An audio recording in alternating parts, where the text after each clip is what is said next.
ஓம் come கணபதியே நமக. ஓம் சரவணபவ. ஓம் நம சிவாய. அனைவருக்கும் வணக்கம். இன்னைக்கு இந்த வீடியோ பதிவில் நம்ம பார்க்க போகிறது, ஜோதிடம் படிக்கிறவங்க ஒரு ஜோதிடரோட கடமைகள் என்ன. ஜோதிடருக்கு நிறைய கடமைகள் இருக்கு. அது என்னென்ன கடமைகள் அப்படிங்கிற விஷயத்தை தான் நம்ம இன்னைக்கு தெளிவாக பார்க்கணும். போன வீடியோவில் ஜோதிடம்ல என்னென்ன விஷயங்களை ஜோதிடர் படிக்கலாம் அப்படின்னு போட்டிருந்தேன். இந்த வீடியோவில் ஜோதிடர்களோட கடமைகளை தெரிஞ்சுக்கிட்டு நம்ம கடமைகளை பற்றி பேச போகிறோம். அதை தெரிஞ்சுக்கிட்டு அது தகுந்த மாதிரி நம்ம நடந்துக்கணும். அதை பற்றி இதுக்கு அடுத்த வீடியோ, ஜோதிடம் படிக்கிறீங்க, எந்தெந்த கோயிலுக்கெல்லாம் போனால் கொஞ்சம் ஜோதிடத்தில் நல்ல புகழ் பெறலாம் அப்படிங்கிற விஷயத்தையும் அடுத்ததில் பதிவில் கண்டிப்பாக கொடுக்குறேன். வீடியோவை பாருங்கள். எல்லோரும் முடிஞ்ச வரைக்கும் சப்ஸ்கிரைப் பண்ணுங்கள். அப்போ தான் நான் போடுற வீடியோ உங்களுக்கு நோட்டிஃபிகேஷன் வரும். உங்களுக்கு ஃப்ரெண்ட்ஸ் யாராவது இருந்தாலும் அவங்களுக்கு ஷேர் பண்ணுங்கள். சரி, இன்றைக்கி நம்ம பார்ப்போம் ஜோதிடர்களின் கடமைகள். இப்போ ஜோதிடம் ஏற்கனவே நம்ம ஃபஸ்ட்டு வீடியோலாம் சொல்லியிருந்தோம். ஜோதிடம் அப்படிங்கிறது பார்த்திங்கன்னா ஒரு ஒளியை கொடுக்குற விஷயம் தான் ஜோதிடம். ஒரு ஒரு நம்மக்கிட்ட ஜாதகம் பார்க்க வரவங்கலாம் ஏதோ ஒரு பிரச்சனை, ஏதோ ஒரு இருட்டில் இருப்பாங்க. அதுலேருந்து ஏதோ ஒரு வெளிச்சம் வந்துடாத வாழ்க்கையில் அப்படிங்கிறதுனால வருவாங்க. அவங்களுக்கு நம்ம ஒளி காட்டுறது, வழி காட்டுறது. ஒளி இருக்கிற ஒரு இடத்துல ஒரு ஒளி இருக்குன்னு நம்ம சொல்கிறது ஒரு வழிகாட்டுறது தான். ஜோதிடர் அப்படிங்கிறவரை வழிகாட்டுவார் அப்படின்னு தான் அர்த்தம். ஸோ அந்த வழிகாட்டியாக நம்ம இருக்கணும். ஸோ நம்மள ஜாதகம் பார்க்குறவங்கள்ட்ட நம்ம வந்து சொல்கிற விஷயங்கள்லேருந்து எல்லாமே வந்து கரெக்டாக ப்ராப்பராக இருக்கணும். ப்ளஸ் நம்ம சொல்கிறதெல்லாம் பழிக்கணும். நம்ம ஒரு நல்ல விஷயம் சொல்கிறோம் அப்படிங்கும்போது அது கண்டிப்பாக நடந்தால் தான் அவங்களுக்கு சந்தோஷமாக இருக்கும். அப்போ தான் அவங்க வந்து இந்த ஜோசியர்கிட்ட போனேன், அவர் சொன்னார் நடந்ததுன்னு சொல்லிட்டு நிறைய பேருக்கு சொல்லுவாங்க. நிறைய பேர் நம்மளை வருவாங்க, கஸ்டமர்ஸ் நிறைய பேர் நம்மக்கிட்ட வருவாங்க. ஸோ நம்ம கரெக்டாக ஜாதகத்தை ஆராய்ஞ்சு கரெக்டான விஷயங்களை ஃபாலோ பண்ணி கரெக்டாக சொல்லணும். சரி, இப்போ ஜோதிடரோட கடமைகள் என்ன, முதல்ல ஜோதிடர் எப்படி இருக்கணும், என்ன பண்ணணுங்கிறத மூணாக பார்ப்போம். முதல்ல ஜோதிடம் படிக்க வந்துட்டாலே குலதெய்வ வழிபாடை அதிகப்படுத்தணும். புரியுதுங்களா? இப்போ குலதெய்வ வழிபாடுக்கு இல்லை, நான் வருஷம் ஒரு தடவை பார்த்து கும்பிட்டுட்டு வரேன் அப்படின்னா குலதெய்வ வழிபாடு அதிகமாக செய்யணும். முதல்ல நம்மளுக்கு எந்த ஒரு பிரச்சனையாக இருந்தாலும் முதல்ல வந்து ஹெல்ப் பண்ண போகிற தெய்வம் குலதெய்வம், அடுத்தது இஷ்ட தெய்வம். ஸோ குலதெய்வ வழிபாடை நிறையா செய்யணும். 3 மாதத்துக்கு ஒரு 2 மாதத்துக்கு ஒரு உங்களால் முடிஞ்ச அளவுக்கு குலதெய்வத்துக்கு வழிபாடு பண்ணிகிட்டே வாங்க. டெய்லியும் குலதெய்வம் தூரமாக இருக்குது, என்னால் 6 மாதத்துக்கு ஒரு தான் போக முடியும், இல்லை நான் ஃபாரினில் இருக்கேன் அப்படின்னா டெய்லி ஒரு சின்னதாக ஒரு விளக்கு ஏற்றி வச்சு குலதெய்வத்துக்கு ஒரு 10 நிமிஷம் 15 நிமிஷம் அந்த விளக்கை பார்த்துட்டு குலதெய்வத்தை மனசை நினச்சிட்டு வேண்டிக்கலாம். குலதெய்வ வழிபாடு பண்ணலாம். குலதெய்வத்துக்கு பூஜை பண்ணலாம். வீட்லேயே குலதெய்வத்துக்கு பூஜை மனசார பூஜை பண்ணலாம். ஸோ குலதெய்வ வழிபாடு அதிகப்படுத்தணும். குலதெய்வ வழிபாடு அதிகப்படுத்தும் போது இந்த ஜோதிட கலையில் வந்து ஒரு நல்ல ஒரு பவர் கிடைக்கும். உங்களோட வாக்கு சித்தி அப்படிங்கிறது அதிகமாகும். அது குலதெய்வ வழிபாடு. இரண்டாவது, சூரிய உதயத்துக்கு முன்பே எழுந்திரிச்சு குளிச்சுட்டு நம்ம ரெடியாக இருக்கணும். சூரிய உதயம் ரொம்ப நேரம் தூங்கக்கூடாது. சூரிய உதயத்துக்கு முன்பே எழுந்திருக்க வேண்டும். இது ரொம்ப முக்கியமான விஷயங்கள். சூரியத்துக்கு முன்னாடி எழுந்திரிச்சு காலைல சூரிய வழிபாடு பண்ணுறதும் சிறப்பு, ரொம்ப சிறப்பு. சூரிய நமஸ்காரம் பண்ணுறவங்க சூரிய நமஸ்காரமும் பண்ணலாம். சூரிய நமஸ்காரம் பண்ணால் உடம்புக்கு நல்லது, நல்ல வைப்ரேஷன் கிடைக்கும். ஸோ சூரியனோட பவர் ரொம்ப முக்கியம் ஜோதிடத்துக்கு. சூரியன் இல்லாமல் ஜோதிடம் இயங்குவதில்லை. தினமும் இஷ்ட தெய்வத்துக்கு ஒரு 15லேருந்து 20 நிமிஷமாவது ஸ்பெண்ட் பண்ணி பூஜை பண்ணணும். உங்களுக்கு எந்த தெய்வத்தை பிடிக்குதோ, உங்களுக்கு எல்லாருக்கும் ஒரு இஷ்ட தெய்வம் இருக்கும். குலதெய்வத்தை பிரார்த்தனை பண்ணுறீங்க, குலதெய்வத்தை பூஜை பண்ணுறீங்க, அந்த இஷ்ட தெய்வத்தையும் பூஜை பண்ணி பிரார்த்தனை பண்ணுங்கள். அந்த இஷ்ட தெய்வம் உங்களுக்கு ஜோதிடத்துக்கு கை கொடுக்கும். ஜோதிடத்தில் ஒரு விஷயத்தை பார்க்கறதுக்கு, திருமணம் அப்படின்னு பார்க்கறதுக்கு 1000லேருந்து 2000 நிறைய ரூல்ஸ் இருக்கும். உங்களால் எல்லாத்தையும் நாம வச்சுக்க முடியாது. இந்த குலதெய்வ வழிபாடும் இஷ்ட தெய்வ வழிபாடும் பண்ணும்போது நீங்கள் ஜாதகம் பார்க்குற நேரத்தில் உங்களுக்கு எந்த ரூல், நீங்கள் படித்த ரூல் எது உங்களுக்கு தேவைப்படுமோ அதை நாமப்படுத்துகிற சக்தியை வந்து, பிராப்தத்தை வந்து இந்த குலதெய்வமும் இஷ்ட தெய்வமும் நீங்கள் செய்கிற பூஜைகளை பொறுத்து இது நிறைய நடக்கும். நீங்கள் அதை பூஜை பண்ணி உணர்ந்து பாருங்கள். 2 வரை பொய் பேசாமல் இருப்பது நல்லது. பொய் பேசாமல் இருக்கணும். ஜோதிடம் படிக்க வந்துட்டோம் அப்படின்னாலே பொய்யை பேசாமல் இருக்கணும். பட் நீங்கள் வந்து இதில் வித்தியாசம் இருக்குது. ஒருத்தவங்களை ஏமாத்துறதுக்கு சொல்கிற பொய் பெரிய பாவம். ஆனால் ஒருத்தவங்களுக்கு வந்து ஒரு பொய் சொல்கிறதுனால ஒரு நல்லது நடக்குது, யாருக்கும் எந்த கஷ்டமும் இல்லை அப்படின்னா கண்டிப்பாக நீங்கள் அந்த சுச்சுவேஷன் நீங்கள் சொல்லலாம். அதனால தான் 2 வரை பொய் பேசாமல் இருப்பது நல்லதுன்னு போட்டிருக்கேன். ஸோ ஒரு உதாரணத்தை சொல்கிறேன். ஒரு நண்பர் வந்து உங்களோட கஷ்டத்தை சொல்லி ரொம்ப வருத்தப்படுறாரு. அவர்கிட்ட இதை நீங்கள் ஒரு பொய் சொல்கிறீங்க, எனக்கும் இதே மாதிரி ஒரு சுச்சுவேஷன் இதோட மோசமாக வந்தது, நான் இப்படி அந்த சுச்சுவேஷன் இப்படி கடந்து வந்தேன், நானே கடந்து வந்துட்டேன், உன்னால் கடந்து வர முடியாதா அப்படின்னு ஒரு பாசிட்டிவாக ஒரு பொய் சொல்லி அவரை பாசிட்டிவாக நீங்கள் என்கரேஜ் பண்ணுறீங்க அப்படின்னா அது தப்பு கிடையாது. ஏன்னா அவரோட நலத்துக்காக நீங்கள் அதை சொல்கிறீங்க. ஸோ அதுதான் டிஃப்ரென்ஸ். ஸோ அதுக்கு தகுந்த மாதிரி நம்ம பார்த்துக்கணும். அதேமாரி ஜாதகத்தை பார்த்துட்டு ஒரு பரிகாரம் பண்ணுறேன், 50,000 ஆகும், 60,000 ஆகும், அந்த மாதிரி போயும் பேசக்கூடாது. அதெல்லாம் ரொம்ப தப்பு. அப்படி பண்ணும்போது என்ன நடக்கும் அப்படின்னா, உங்களோட ஜாதகம் பார்க்க வந்தவர் அவரோட கர்மாவில் அவரை கையால் பணத்தை கொடுக்கும்போது அவரோட தீய கர்மாவில் ஒரு பாதி கர்மாவை உங்கள்கிட்ட சேர்க்க போகிறாருன்னு அர்த்தம். ஸோ அது தெரியாமல் பரிகாரம் அப்படின்னு சொல்லிட்டு பொய் சொல்லி எதுவும் பண்ணிக்க வேண்டாம். மிகப்பெரிய தவறு அது.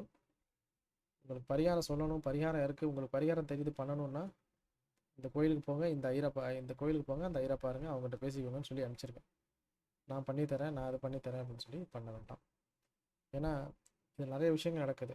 ஏன்னா எனக்கே தெரிஞ்சு நிறைய பேர் வந்து இதெல்லாம் பண்ணுறாங்க.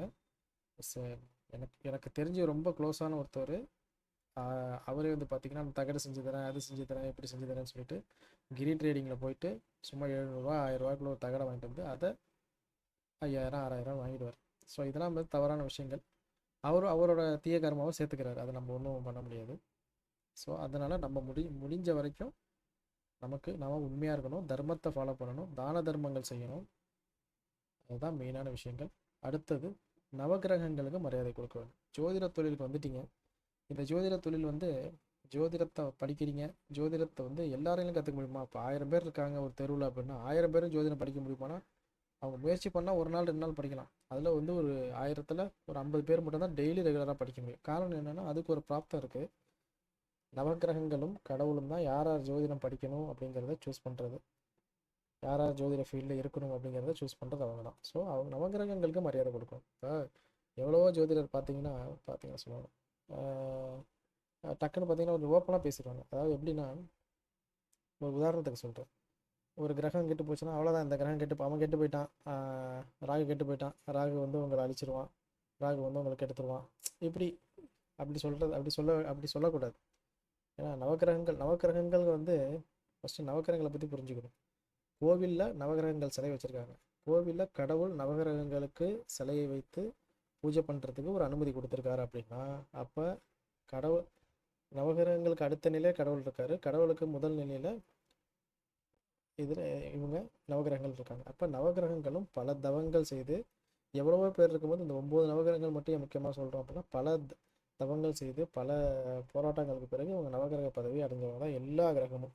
சனி பகவான் ஆகட்டும், ராகு பகவான் ஆகட்டும், கேது பகவான், எல்லாருமே சரி. ஸோ நவகிரகங்களுக்கு நம்ம மரியாதை கொடுக்கணும். ப்ளஸ் நம்ம அந்த நவகிரகங்களை வச்சு தான் ஜோதிடாரியை நம்ம தொழிலும் பண்ணுறோம். ஸோ நம்ம தொழிலுக்கு நம்ம உண்மையாக இருக்கணும், தொழிலுக்கு மரியாதை கொடுக்கணும், நவகிரகங்களுக்கு கண்டிப்பாக மரியாதை கொடுக்கணும். நீங்கள் சொல்லும் போது இந்த இதுக்கு இந்த கிரகம் காரகம் அப்படின்னு சொல்லி பழகுங்க. ஒரு நண்பர் ஒருத்தர் வந்து சொல்கிறாரு, சனி வந்து சாக்கடை, அவ்வளோதான், அது எப்படி அப்படின்னு சொல்கிறார், கெட்டு போச்சு அப்படின்னு. சனி சாக்கடை கிடையாது. சனி பகவான் சாக்கடை அப்படிங்கிற காரகத்துக்கு பொறுப்பேற்றுட்ருக்காரு, அவ்வளோதான். அவர் பொறுப்பேற்றுட்ருக்காரு, அவ்வளோதான். அவர் கிடையாது அது. ஸோ அதை நம்ம கிளியராக சொல்லணும். நிறைய விஷயங்கள் வந்து நம்ம தெளிவாக பேசி பழகணும். நவகிரகங்களுக்கு மரியாதை கொடுக்கணும். நவகிரகங்களுக்கு எல்லா கோவில்லையும் பார்த்திங்கன்னா போட்டிருப்பாங்க, புத பகவான், சூரிய பகவான், ஏன் பகவான்னு போட்டிருக்காங்க. நம்ம அதெல்லாம் தெரிஞ்சுக்கிட்டு நம்ம அதை தகுந்த மாதிரி நவகிரகங்களுக்கு கண்டிப்பாக மரியாதை கொடுக்க வேண்டும். ஒருத்தவங்கள்ட்ட உங்கள்கிட்ட ஜாதகம் பார்க்க வந்திருக்காங்கன்னா அவங்க கேட்குற கேள்விக்கு மட்டும் பதில் சொல்லணும். தேவையில்லாத விஷயங்களை பேசக்கூடாது. அவங்க என்ன கேள்வி கேட்குறாங்களோ அது பதில் சொல்லலாம். இதுக்கு நீங்கள் வந்து ஜாதகத்தை வாங்கிட்டீங்க, கால்குலேஷன் போடுறீங்க. ஃபஸ்ட்டு நீங்கள் கால்குலேஷன் போட்டு நீங்கள் ஜாதகம் பார்க்க வந்திருக்கீங்க, இதுக்கு முன்னாடி இதெல்லாம் நடந்திருக்கும், இப்படிலாம் நடந்திருக்கும்னு சொல்லலாம். இதுக்கப்புறம் நடக்க போகிற விஷயங்கள்லாம் அவங்க என்னென்ன நடக்கும் அவங்க வந்து ஒவ்வொன்றா கேட்பாங்க. எனக்கு குழந்தை பிறக்குமா அப்படின்னு கேட்டாங்கன்னா பார்த்துட்டு குழந்தை பிறக்கும். அடுத்தது வீடு கட்டுவேனா, வீடு கட்டுவீங்க அப்படின்னு அவங்க கேட்குற கேள்விக்கு கரெக்டாக பதில் அடிச்சு கரெக்டான பதில், தெளிவான பதில் சொல்லிடணும். அவங்க கேட்காத கேள்விக்கு நம்ம பதில் சொல்லக்கூடாது. இது ஒரு முக்கியமான விஷயங்கள், சூட்சமும் கூட. ஜோதிடம் ஒரு அருமையான கலை, அதை தவறாக பயன்படுத்தக்கூடாது. அதான் முன்னாடியே சொல்லியிருந்தேன் இல்லையா, ஜோதிடத்தை வந்து கமர்ஷியல் பிஸ்னஸ் ஆக்கிடக்கூடாது. அதுதான் நான் சொல்கிறேன். ஜோதிடத்தை வச்சு மக்களுக்கு வழிகாட்டணுமே தவிர கமர்ஷியல் பிஸ்னஸ் ஆகக்கூடாது. நீங்கள் மக்களுக்கு நல்லா வழிகாட்டினீங்கனாலே உங்களுக்கு அந்த உங்கள் ஜோதிடம் வந்து நல்ல உயர்த்தும் கண்டிப்பாக. ஓகேங்களா? நீங்கள் வந்து ஜோதிடத்தை நீங்கள் ஒரு சில பேர் ஜோதிட தொழிலாக பண்ணுறீங்க, அதுதான் உங்களுக்கு தொழில் தெரியும், அது மூலயமா தான் வருமானம் தெரியும். பட் நீங்கள் அது வருமானத்துக்காக பண்ணாமல் ஜோதிடத்தை சேவையாக கலையாக நினச்சி நல்லா பண்ணுங்கள், நல்லா பேசுங்க, மக்களுக்கு நல்லா வழிகாட்டுங்க. ஆட்டோமேட்டிக்காக அந்த ஜோதிடமே உங்கள் வாழ்க்கையை உயர்த்திடும் கண்டிப்பாக. அதை நீங்கள் உணர்ந்து பாருங்கள். ஸோ ஃபாலோ பண்ணி பாருங்கள் கண்டிப்பாக. ஸோ ஜோதிடம் வந்து ஒரு அருமையான கலை, அதை தவறாக பயன்படுத்தக்கூடாது, ரொம்ப முக்கியமான விஷயம். ஏன்னா அதுதான் நிறைய தவறு நடக்குது. ஸோ அதுக்காக தான் சொல்கிறேன். நிறைய பேர் நான் பரிகாரம் பண்ணுறேன் அப்படின்னு ஒரு இப்போ ஒரு வாரத்துக்கு முன்னாடி வந்து ஒருத்தர் ஃபோன் பண்ணார் எனக்கு. அவருக்கு வந்து என்னென்னா, அவருக்கு வேலை பிரச்சனை, வேலை மாறணும்னு ட்ரை பண்ணுறாரு, ரொம்ப கஷ்டப்படுறாரு. எங்கே பார்த்தாலும் ஒரே அவர் ஆஃபீஸ் சுற்றி பாலிடிக்ஸு. அதில் யாரோ ஒருத்தர் சொன்னார்னு சொல்லிட்டு ஒரு ஜோசியரை பார்க்க போயிருக்காரு. அந்த ஜோசியர் வந்து கால்குலேஷன் போட்டுட்டு எல்லாம் பார்த்துட்டு ஒரு அமௌண்ட்டு கேட்டுட்டு, இவ்வளோ கொடுத்தீங்க அப்படின்னா ஒரு பூஜை பண்ணலாம், பூஜை பண்ணோன்னா உங்களுக்கு சூப்பராக வேலை கிடச்சிரும் அப்படின்னு சொல்லியிருக்காரு. ஓகேங்களா? ஸோ அதுக்கான செலவு அதிகம். ஓகேங்களா? அந்த பூஜைக்கு இவருக்கு வந்து அதில் நம்பிக்கை இல்லை. ஓகேங்களா? எனக்கு ஃபோன் பண்ணார். எனக்கு ஃபோன் பண்ணி கேட்டார், இதுமாரி சொல்கிறாங்க, அப்படி பண்ணலாமா அப்படின்னு கேட்டார்.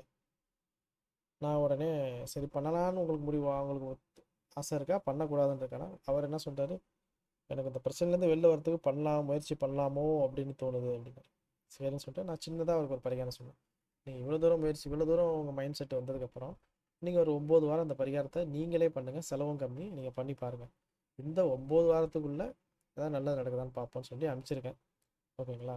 எனக்கு தெரிஞ்சு இன்னும் 4 வாரத்தில் 5 வாரத்துலேயோ ஒரு ஆஃபர் லெட்டரோட அவர் வந்துடுவாருங்கிற நம்பிக்கை எனக்கு இருக்குது. ஏன்னா இது கடவுளோட பிராப்தம், கடவுள் கண்டிப்பாக கொடுப்பார். ஸோ ஜோதிடத்தை வந்து எப்போதுமே சரி, மக்களாகிய நாமல் ஜோதிடம் பார்க்க போகும்போது ஒரு ஜோதிடர்கிட்ட பரிகாரத்தை கேட்டுட்டு அந்த பரிகாரத்தை நம்மளாக முயற்சி செய்து நம்மளாக பண்ணிக்கணும். ஓகேங்களா? ஜோதிடர்கிட்ட நீங்கள் வந்து பண்ணி கொடுங்க, இல்லை ஒரு யாருக்காவது தெரிஞ்சவங்களை வச்சு போவாங்க, இன்டர்மீடியேட் வேண்டாம், நீங்களே கோயிலுக்கு போங்க, நீங்களே சாமி பாருங்கள், நீங்களே கேளுங்க. அந்த கோயிலில் உள்ள ஆஃபீஸில் எப்படி பண்ணலாம், என்ன பண்ணலாங்கிறத கேட்டு அங்கே பணம் கட்டுங்க, அவ்வளோதான். ஓகேங்களா? அந்த கோயிலையும் உள்ள யாராவது உங்களை யாரும் ஏமாற்ற போகிறது கிடையாது. கோயிலில் கரெக்டாக எல்லாம் பரப்பாக வச்சுருப்பாங்க, அது தகுந்த மாதிரி நீங்கள் பண்ணிக்கோங்க. ஓகேங்களா? ஸோ அதை வச்சு நீங்கள் கவலைப்பட வேண்டியதில்லை. இந்த பரிகாரம் எது வந்தாலும் நீங்கள் பண்ண ட்ரை பண்ணுங்கள். ஒருத்தர் வந்து ஒரு பூஜை பண்ணணும் அப்படின்னா நீங்கள் என்ன பூஜை பண்ண போகிறீங்க, எதுக்கு பண்ண போகிறீங்க, அந்த பூஜைனால என்னென்ன நடக்கும் என்னன்னு கேட்டுக்கோங்க. அப்போ ஒரு உதாரணத்துக்கு சொல்கிறேன். ஒருத்தர் வந்து நான் வந்து உங்களுக்கு ஒரு பூஜை பண்ணணும், சர்ப்பசாந்தி பூஜை பண்ணி தரேன் அப்படின்றாரு அப்படின்னா, அப்போ எதுக்காக பண்ணுறீங்கன்னு கேளுங்க. கேட்டிங்கன்னா அவர் உங்கள் உதாரணத்துக்கு நான் 20,000 கொடுங்க, 25,000 கொடுங்க, நான் சர்ப்பசாந்தி பரிகாரம் பண்ணுறேன் அப்படின்னா நீங்கள் என்ன பண்ணலாம், நீங்கள் 500 ரூபா பணம் கட்டி திருப்பாம்பரத்தில் பண்ணலாம், காளகஸ்தியில் பண்ணலாம், அப்புறம் ராகு தோஷமாக இருந்ததுன்னா திருநாகேஸ்வரத்தில் பண்ணலாம், கேது பகவானுக்கு தோஷமாக இருந்ததுன்னா கீழப்பெரும்பலத்தில் பண்ணலாம். இது மன்னார் சாலான்னு ஒரு கோயில் இருக்குது கேரளா பக்கம், அந்த கோயிலில் போய் சும்மா சாமி தரிசனம் பண்ணிட்டு வரலாம். நாகர்கோயிலில் போய் நாகராஜரை தரிசனம் பண்ணிட்டு வரலாம். ஸோ நிறைய விஷயங்கள் இருக்குது. ஸோ அது மாதிரி நீங்கள் முயற்சி செய்து நீங்களாக தேடி போய் பண்ணுங்கள். ஓகேங்களா? ஸோ நம்ம கவனமாக இருந்துக்கணும். ஜோதிடராகிய நம்மளும் மக்களை கஷ்டப்படுத்தாமல் கரெக்டான விஷயங்களை சொல்லி நல்லபடியாக வழி நடத்த வேண்டியது நம்மளோட முதல் கடமை. அதேமாரி இந்த ஜோதிடம் இப்போ நீங்கள் ஒரு விஷயம் படிக்கிறீங்க, உங்ககிட்ட ஒருத்தர் வந்து கேட்குறாரு, இது நீங்கள் பலன் எடுத்தீங்க. ஒரு ஜோதிடர் வந்து இன்னொரு ஜோதிடர்கிட்ட கேட்குறாரு, எப்படி நீங்கள் சொல்லிக் கொடுங்க அப்படின்னா, அவருக்கு நீங்கள் கரெக்டாக சொல்லிக் கொடுங்க, தவறு கிடையாது. நம்ம இதை சொல்லிக் கொடுத்தா நம்மளோட திறமை இதாகிடுமோ, நம்மளோட நாலேஜ் போயிடுமோ அப்படிங்கிறதெல்லாம் யோசிக்கவே வேண்டாம். நீங்கள் ஒரு விஷயத்தை சொல்லிக் கொடுக்கும்போது ஆட்டோமேட்டிக்காக உங்களுக்காக பிரபஞ்சம் இன்னும் 2-3 விஷயங்களை ஏதோ ஒரு ரூபத்தில் வந்து சொல்லிக் கொடுக்கும். அதுதான் முக்கியம். ஸோ அதனால் நீங்கள் அதை ட்ரை பண்ணி பாருங்கள். சரி, இது ஜோதிடர்களோட கடமைகள் பற்றி. சரி, இப்போ அடுத்தது, எப்போதுமே நம்மளோட வீடியோவில் வந்து கடவுளை பற்றி, ஒரு கோயிலை பற்றி சொல்லுவேன்.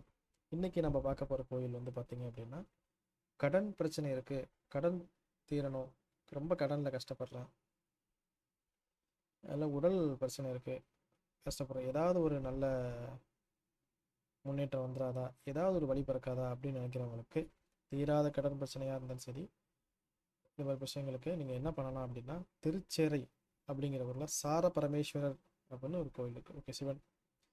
அந்த கோயில் கும்பகோணத்தில் இருக்கு. அந்த கோயிலில் போய் நீங்கள் தரிசனம் பண்ணலாம். இந்த கோயிலில் வந்து பார்த்தீங்க அப்படின்னா, ஃபஸ்ட்டு போகிறப்ப இந்த கோயிலுக்கு எதிர்த்தாப்புல ஒரு பெருமாள் கோயில் இருக்கும்.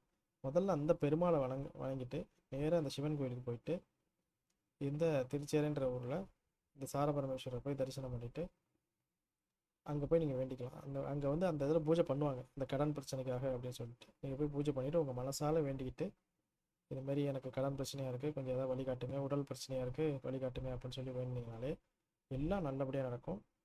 அந்த கோயிலுக்குன்னு ஒரு பவர் இருக்குது. அந்த சக்தி நீங்கள் உள்ளே போய் பார்த்தீங்கன்னா உங்களுக்கு தெரியும்.